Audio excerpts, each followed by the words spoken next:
Part 1. Part 1. The genius of apartheid was convincing people who were the overwhelming majority to turn on each other.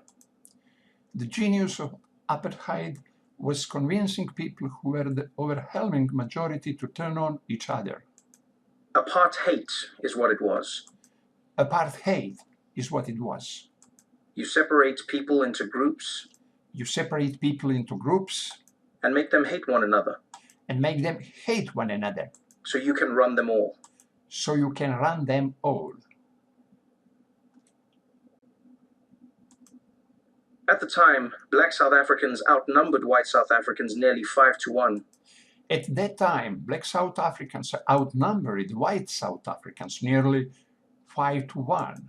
Yet they were divided into different tribes with Yet we were divided into different tribes with different languages. Zulu, Xhosa, Tswana, Sotho, Venda, Ndebele. Zulu, Xhosa, Tswana, Sotho, Venda, Ndebele, Tsonga, Pedi, and more. Pedi and more. Long before apartheid existed, these tribal factions clashed and warred with one another. Long before apartheid existed, these tribal factions clashed and warred with one another. Then, white rule used that animosity to divide and conquer. Those tribes and other non-whites were systematically classified into various groups and subgroups. All non-whites were systematically classified into various groups and subgroups. Then these groups were given different levels of rights and privileges in order to keep them at odds. Then these groups were given different levels of rights and privileges in order to keep them at odds. Perhaps the starkest of those divisions was between South Africa's two dominant tribes. Perhaps the starkest of these divisions was between South Africa's two dominant groups, the Zulu and the Xhosa. The Zulu and the Xhosa. The Zulu man is known as the warrior. The Zulu man is known as the warrior.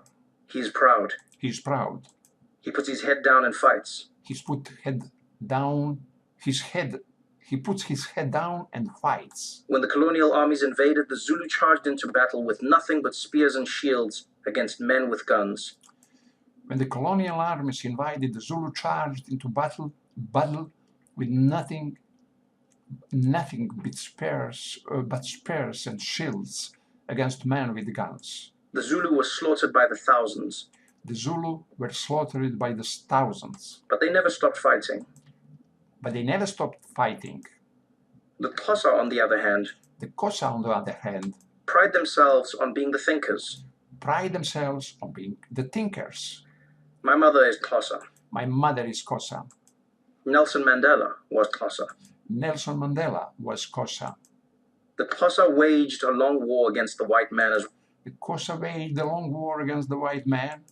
as well.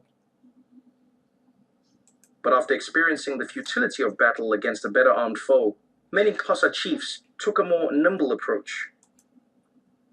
But after experiencing the futility of battle against a better armed foe, many Xhosa chiefs took a more nimble approach. These white people are here whether we like it or not. These white people are here whether we like it or not, they said. Let's see what tools they possess that can be useful to us. Let's see what tools they possess that can be useful to us.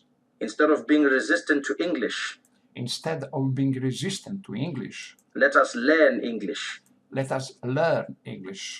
We'll understand what the white man is saying, and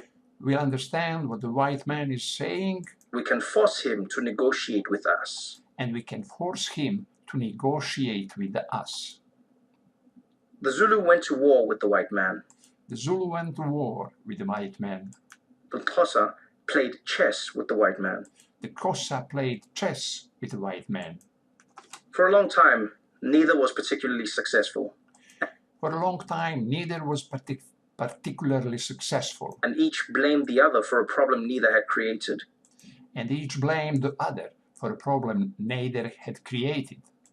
Bitterness festered. festered. For decades, those feelings were held in check For decades, those feelings were held by a in common check enemy. by common enemy. Then apartheid fell. Then apartheid fell. Mandela walked free, Mandela walked free, and Black South Africa went to war with itself. and Black South Africa went to war with itself.